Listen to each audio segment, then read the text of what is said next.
somebody that's an expert in messaging and somebody that's an expert in leadership and an expert in many other fields. If you doubt that, just ask him. He'll tell you. Is PBS anchor and the author of the book, Lessons in Leadership, my very good friend, Steve Adubato. Steve, good morning. Steve, I got you. Oh, well, Steve, bear with us here. I got you, Steve? Yes. Can you hear me, Frank? I hear you perfectly now. Steve, give me your review of what we've seen in the first 2 nights of the convention. Apparently, viewership is down 51%. It's becoming like a game of Survivor. The person who wins is the last person who can still bear to keep watching this.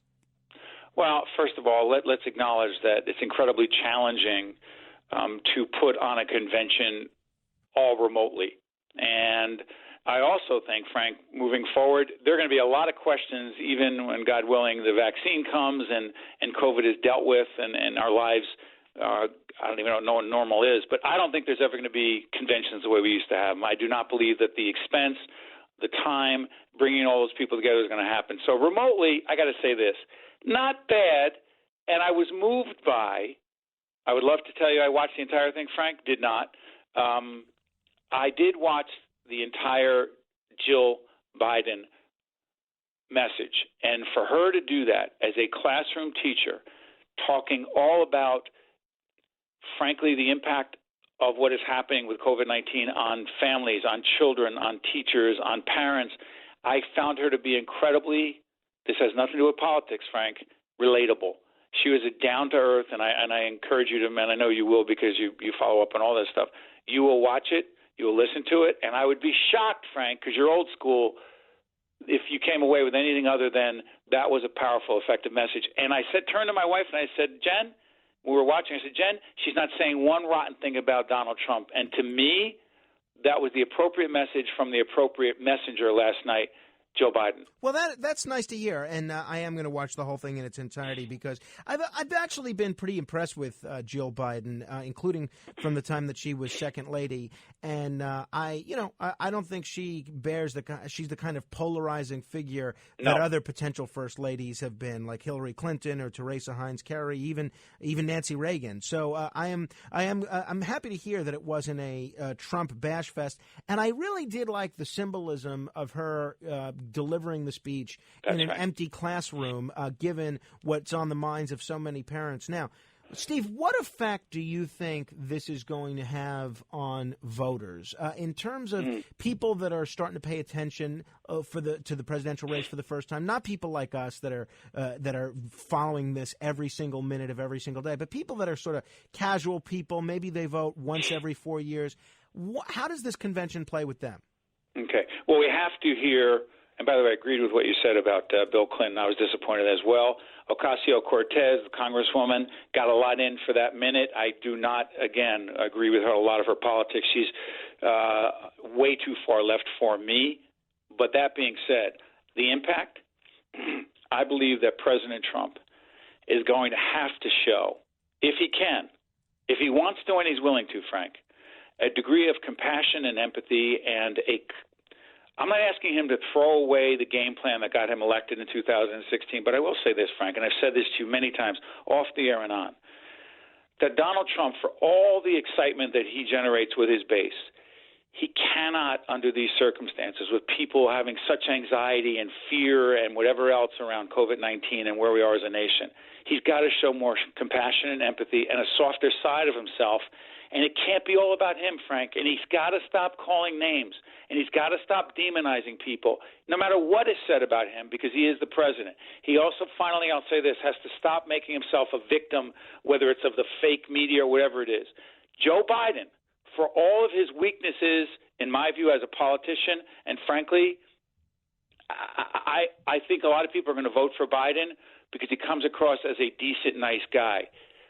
The president has to show more of that side to him. It's a long-winded answer, Frank, but I'm telling you, A lot of people are going to vote for Biden who may not even believe in what he believes in across the line from a policy point of view, but he seems like a decent human being. Oh, yeah. No, I've seen it. I mean, the in spite of the efforts to portray him as corrupt or not a bad guy, Frank. I don't see anywhere near the level of antipathy towards Biden as was the case with Hillary Clinton back in 2016. There were some people that really disliked Donald Trump and his politics, but they just couldn't bear to deal with another 4 years of the Clintons in the White House. I don't see that at all with Joe Biden. So it's going to be interesting to see how that plays out. I am interested, Steve, in let's say Biden wins, which according to the polls is more likely than not at this point. Let's say Biden wins. He's going to have to be in charge of a party that includes people like him, like Amy Klobuchar, like Bernie Chuck Sanders. Schumer, and then he's got to have a tent that's large enough to accommodate Bernie Sanders, Alexandria Ocasio-Cortez, the squad, which is only growing because Jamal Bowman beat Elliot Engel in New York, so the squad's ranks are only growing. That's going to be like herding cats. In some ways, the most unifying thing about the Democratic Party right now is their antipathy towards Donald Trump. Once the boogeyman of Trump is gone, how does Biden balance all that? Well, first of all, let's not get ahead of ourselves. The polls were wrong in 2016. I don't know if the polls are wrong right now, but let's agree with this. As I studied polling, it's only a, quote, snapshot in time. So November 3rd is a lifetime away. Oh, sure. We remember that with Dukakis' big lead around this time. Exactly. So that being said, let's assume for a second, big assumption, that Joe Biden becomes the next president. And let's assume, big assumption, that there's a transition of power that is peaceful and appropriate, whatever that means. Okay. I think the job ahead for a potential Joe Biden as president is going to be monumental because you are right. Donald Trump and his and his persona and the way people may not like him in the Democratic Party or even some independents or the Republicans like Kasich and others. I want to say this. That's not enough to bring these people together because Ocasio-Cortez and Bernie Sanders are going to push for policies that are so expensive, that are so far left. That's not what I relate to, even though I voted Democrat. My family is from the Democratic Party, but it's old school Democrat. It's more moderate. It's more a little bit to the left, but not way out there. And I'm telling you, Joe Biden has to have a cabinet, if he does become president, that reflects most of this country. That does not mean you ignore Ocasio-Cortez or Bernie Sanders, but you cannot give away the store to them, or there will be a revolt, and a peaceful revolt. But that's not what this country is about. Yes, you respect that point of view, but those policies are way too expensive. Yes, I want everyone's kid to get a free college education, but can we talk honestly about what that would cost, the kind of taxes that would have to be raised? Biden has to be a centrist, listen to those folks, but not roll over for them. Well, and it's certainly going to be interesting. A lot of the Democrats that I know and grew up with and am related to on Staten Island, they're a Democrat because they believe in things like abortion rights or higher minimum wage, not defunding the police and tearing down statues. It's going to be very interesting to see what happens. What are you expecting from Joe Biden in his speech when he gives his acceptance speech? Well, let's remember that this is where the choreography comes in. This is where the editing comes in. This is where and now I'm not going to get into the weeds on you, Frank, but as a student of communication, I'm sitting there watching going, this was not done in one take. They are cutting and pasting. And let's say this, even though I believe Joe Biden's a decent guy, he is a terrible, terrible public communicator. And I am not going to be one of those people who say that I don't know if there's any cognitive issues. I don't know what's going on there, but I will say this. In his best day, when he's on a microphone and he is unedited, he says kind of, and again, it's odd to say this because the president does it as well, but in a very different way. Joe Biden has a very tough time putting a clear, coherent, concise message together. And I'm going to argue that the people editing this and putting it together are going to put something together that is presentable. Dynamic, no. Genuine, yes. Heartfelt, yes. But highly, highly edited. Well, it's going to be very interesting. You know, I caught your recent interview with Chris Christie, which was just terrific, and people can check it out. If you go to steveadubato.com, that's Adubato, a whole world opens up. There's podcasts up there, there's columns, there's video, there's all sorts of great stuff. What role, if any, do we know, if at this point, if we know, is Chris Christie going to play at the Republican convention next week? Well, I actually hope that former Governor Christie, who I've known and been friendly with for years, even though we've had a whole range of combative interviews on the air, he loves it. I love it too, but we're always respectful to each other. I hope he plays a meaningful role because, in my view, he is the kind of Republican that, again, centrist is a goofy word.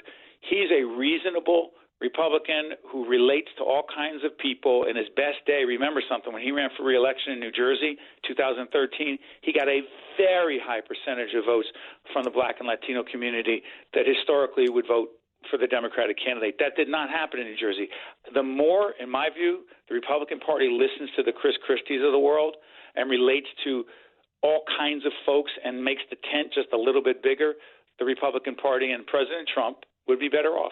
Finally, Steve, we're seeing now a situation where the Democratic Party is moving increasingly not only in a hard left direction on economic issues, the kinds of which Bernie Sanders has been trumpeting for a long time, but we're seeing things like a movement to defund the police. We're seeing things like failing to prosecute rioters in places like Portland, and that's becoming an increasingly large part of the Democratic coalition. On the other side, on the Republican Party, you have Laura Loomer, who just won the Republican primary in Florida for Congress in a district that she could very well win. That's Donald Trump's home congressional district. And we could actually see a Congress next year with people like Alexandria Ocasio-Cortez and right-wing conspiracy theorist Laura Loomer in the same legislative body.